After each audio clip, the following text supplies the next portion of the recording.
This is the most beautiful night I've ever experienced in my life. And in between the last video and this one, in this personal log segment,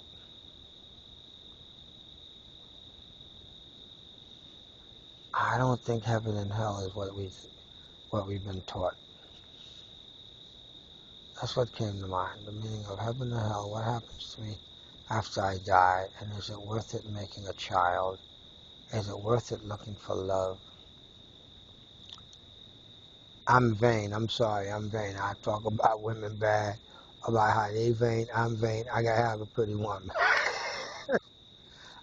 I love a pretty woman. I love a pretty woman, and I'm greedy. I kind of like about 1, 2, 3 women. Oh boy. Oh boy. Oh boy. Oh boy.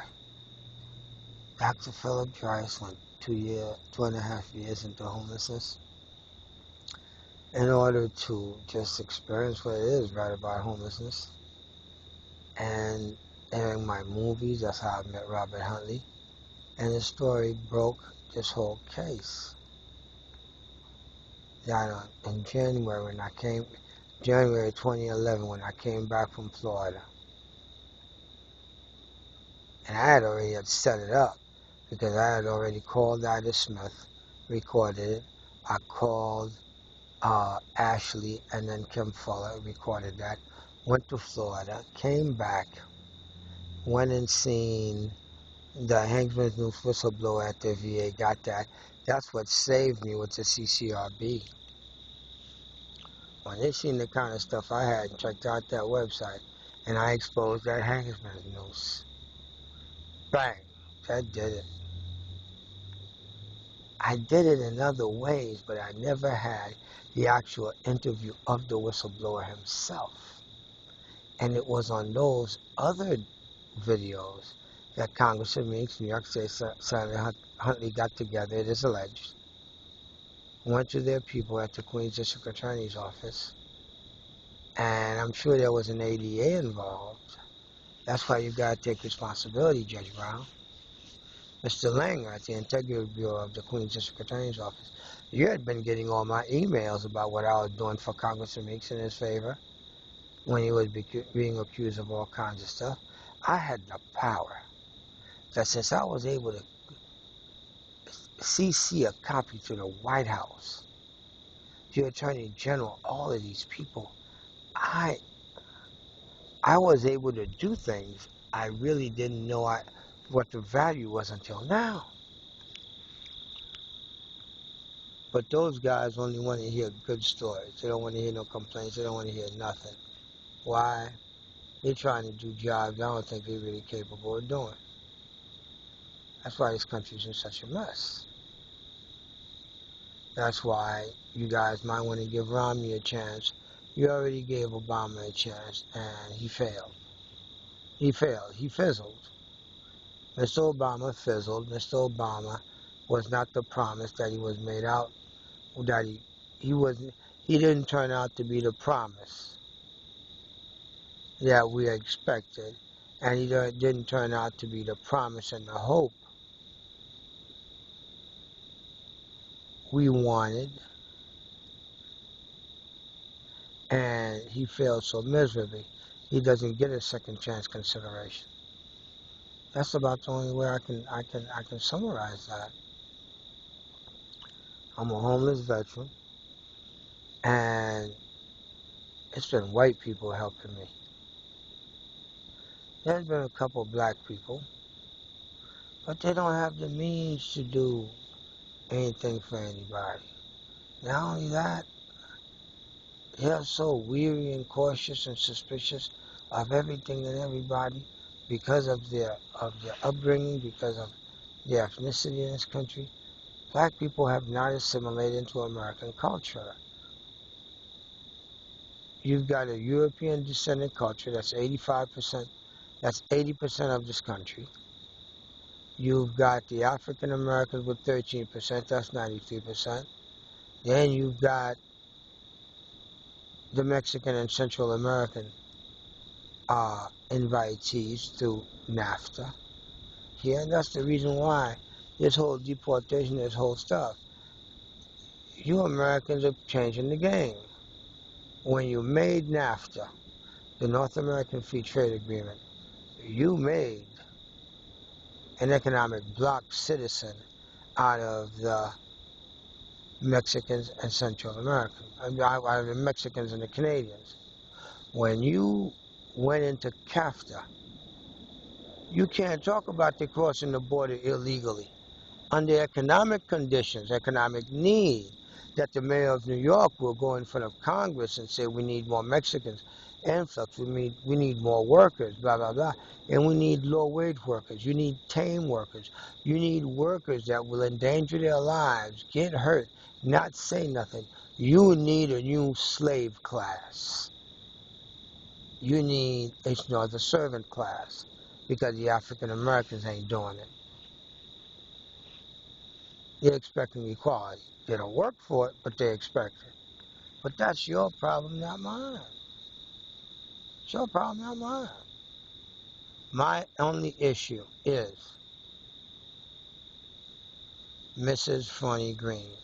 If we start at that, and then we pull the rope all the way through, your hands will bleed, because the part of that rope that touches on my life will be you like running your hands over rose thorns. Sorry, I cough because I've got COPD. That's from spending 6 months in Nick's house that he was renovating in order to sell at an extremely huge profit.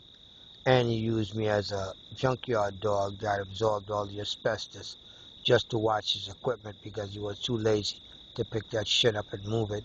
And for him to be able to stay and have a home life while I was the doorman for the Mexicans and the watchdog. Wow. Because I didn't have the opportunity to be whip cracker. And this guy did this to me. He killed me with a slow bullet. But that's the price I have to pay for this success, for this reward. At least I can enjoy it for at least another 10, 12 years. And after all of this, you want me to want what from America? You want me to want adulation? I want credit and money. I'm out of here. That's it. The differences are irreconcilable, my friend.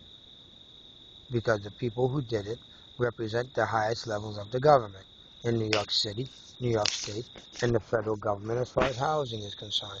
And Undersecretary Donovan of HUD is directly tied to this, because it is alleged that the plan that Mayor Bloomberg used to railroad him, tens of thousands of people, about up to at least 75 to 90,000 families out of New York City public housing in his revolving door policy, it is alleged Undersecretary Donovan then took a copy of that and duplicated it all over the United States of America. And then 6, 7, 8 years later, you've got the U.S. Census saying this is the largest migration of African Americans out of the inner cities. But that's not what it should be said. It should be said, this is the first time in history that blacks have been leaving north to go back down south, because it's so horrible up here for blacks. And they're being replaced by illegal immigrants. Come on, man. You're just violating the spirit of the Constitution. And I took an oath to protect the Constitution against all enemies, foreign and domestic. I'm a former Special Forces Army Airborne Ranger, non-commissioned officer, United States Army. I'm going to take you to court and just beat you behind. I'm going to take you to court, and I'm going to teach you a lesson. So to the 4 attorneys that are representing the 30 defendants, that's Mr. Sajinsky, who's an assistant attorney general, Mr. Charles Carey, who's the mayor's attorney, Councilman Leroy Comrie, and the city agencies and city defendants. We also have Mr. Niederhofer, who represents NYCHA, and we have Mr. Gundy, who represents Don and Fury.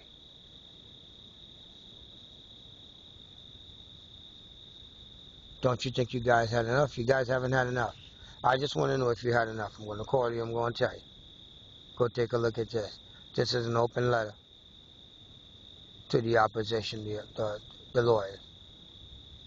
Do you want more of the likes of New York State Senator Huntley going down in disgrace, and you try to protect the black Democrats that have had a monopoly on power in the formerly 6th congressional district, which they lost the district because Mayor Bloomberg railroad Negroes out of public housing, and there's a ripple effect of this whole thing because you have these landlords in that particular area that are major landlords.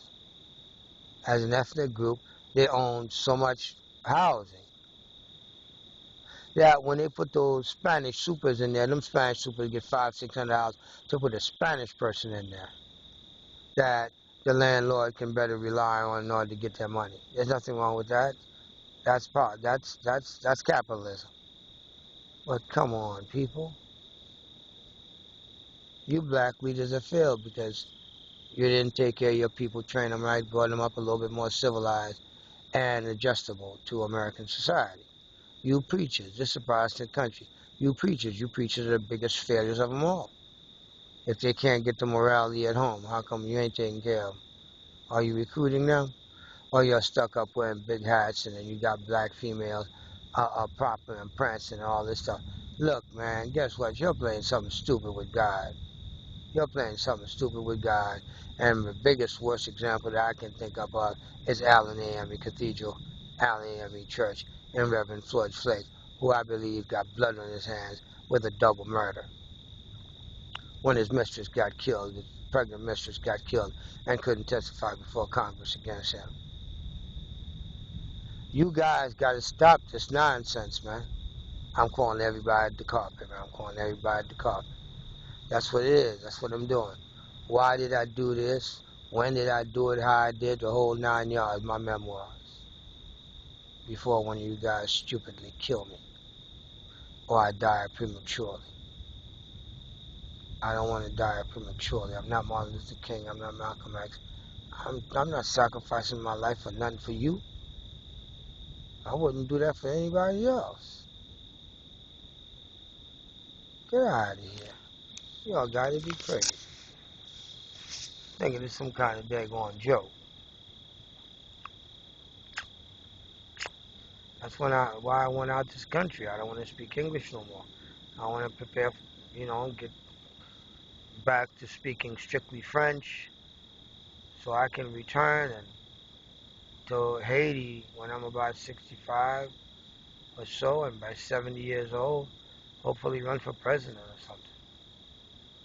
To make a difference in the world, to make a difference in my life and in the life of others is all I ever strive for. That's why I did what I did and went and made all those promises and spent all that money with the Canadians to bring back a $10 million market research deal to the United States of America and save lives.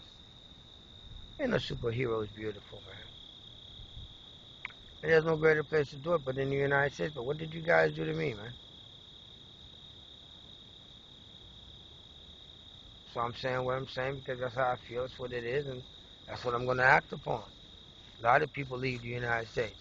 It's just that you got so much more coming in on these false promises and hopes. And all you people around the world in Iceland, New Zealand, and all that stuff, guess what? Ain't you happy in your country? Would you accept 150,000 to 250,000 African Americans just dumped on your doorstep in your country? Is there any country out there in the world that'll take 250,000 African Americans over a 5-year period of time? And then that's how your African American wash the blood of slavery off of them, man, and become. And it's a test. Let's see if there can be something else, because it looks like being an American is an absolute failure for African Americans. And why in the hell is it African American? That's an American. It's an American. He wants to be African American. You think there's some pride in being a slave blood descendant, a bloodline slave descendant?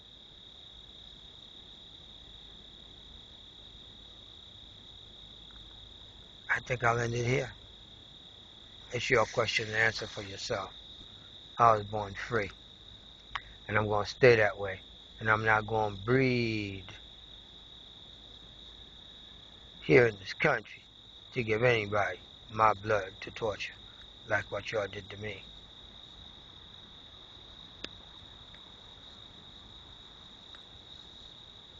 You guys hurt me too bad. You hurt me too much. You hurt me for too long. You took too much from me. I gotta own your ass and sell it now. Thank you. Have a good morning. Bye-bye.